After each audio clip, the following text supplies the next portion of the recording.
Salam sejahtera untuk kita semua.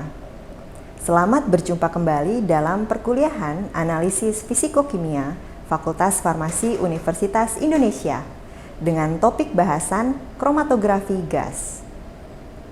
Bersama saya, Febrina Amelia Saputri, akan memandu perkuliahan mengenai kromatografi gas sebanyak 2 pertemuan. Setelah mengikuti perkuliahan mengenai kromatografi gas, mahasiswa diharapkan mampu menjelaskan prinsip umum kromatografi gas, cara kerja, dan prinsip analisis kualitatif dan kuantitatif, serta mampu menerapkan prinsip kromatografi gas dalam analisis kualitatif dan kuantitatif. Untuk mencapai tujuan pembelajaran, bahasan kromatografi gas dibagi menjadi 2 pertemuan. Pertemuan pertama membahas mengenai dasar-dasar kromatografi gas, prinsip pemisahan pada kromatografi gas, cara menghasilkan pemisahan dan kromatogram yang baik dengan kromatografi gas, serta derivatisasi sampel yang dianalisis dengan kromatografi gas. Pertemuan kedua membahas instrumentasi kromatografi gas dan aplikasinya. Kromatografi gas adalah proses pemisahan campuran yang mengandung komponen-komponen yang dapat menguap pada suhu percobaan dengan menggunakan gas sebagai fase gerak yang melewati suatu lapisan sorben sebagai fase diam. Fase diam dapat berupa padatan atau cairan dengan titik didih tinggi yang tidak mudah menguap yang terikat pada zat padat penunjangnya. Pada kromatografi gas digunakan fase gerak berupa gas. Fase diam dapat berupa zat padat atau zat cair. Bila fase diam berupa zat padat, dinamakan gas solid kromatografi atau GSC.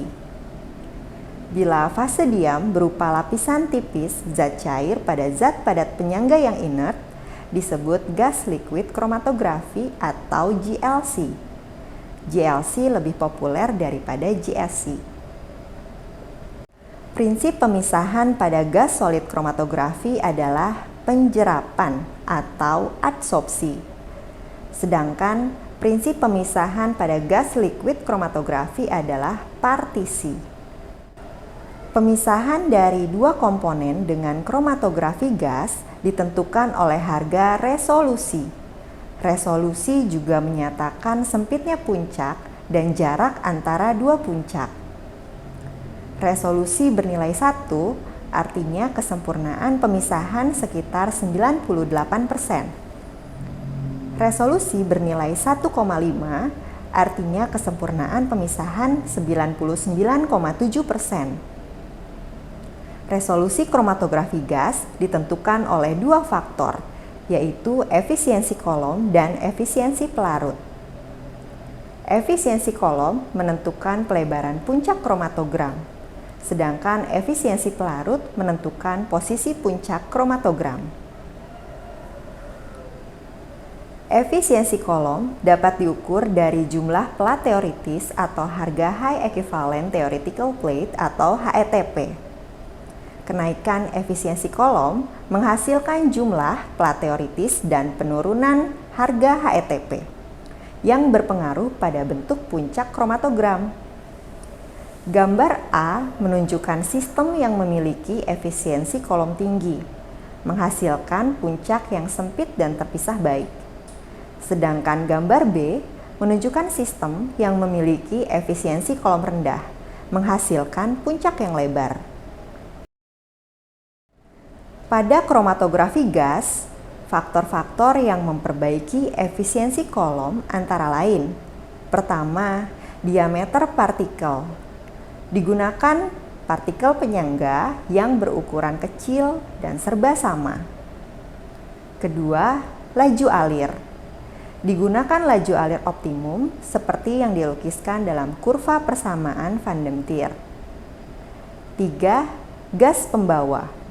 Bila dikehendaki efisiensi yang tinggi, digunakan gas pembawa berbobot molekul tinggi seperti nitrogen dan argon.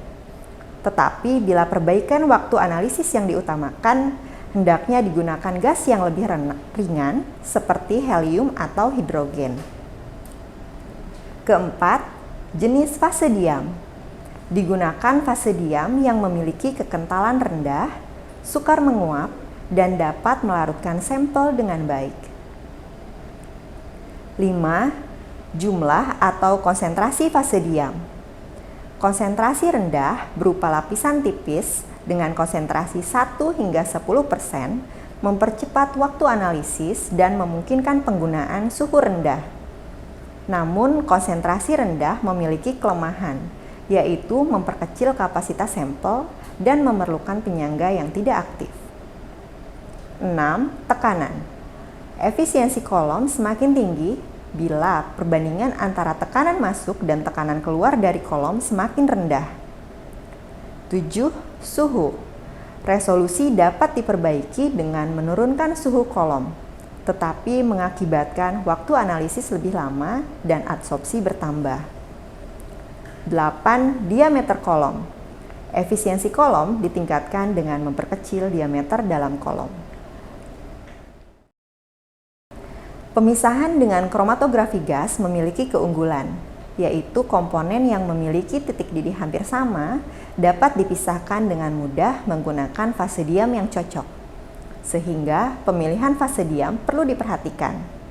Berikut adalah daya interaksi yang membantu pemisahan pada kromatografi gas.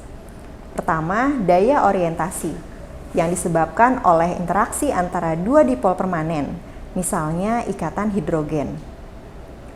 2. Daya dipol terinduksi, yang disebabkan interaksi antara dipol permanen dari satu molekul dan dipol terinduksi dari molekul di sampingnya.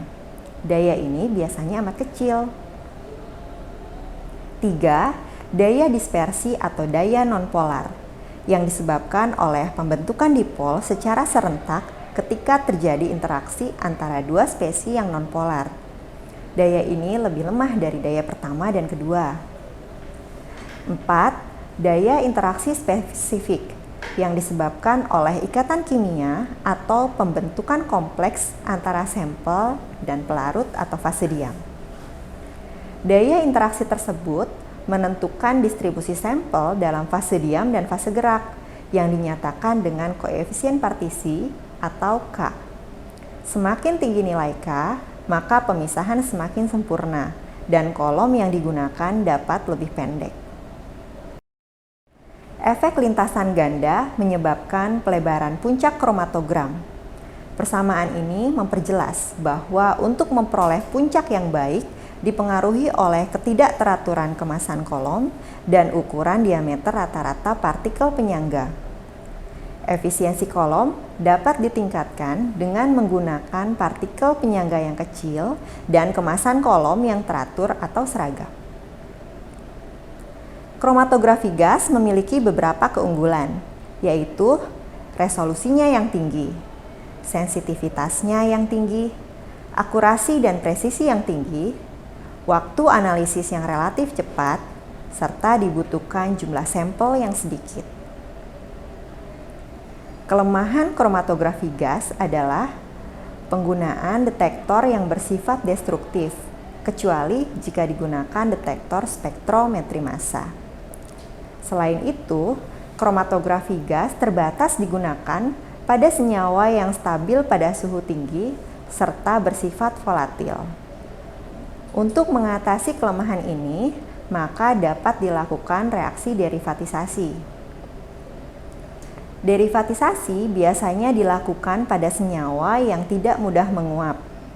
Tujuan derivatisasi sendiri adalah meningkatkan volatilitas dan mengurangi polaritas senyawa, mengurangi degradasi termal dari sampel, meningkatkan respon detektor, serta memperbaiki pemisahan dan menghindari puncak yang berekor.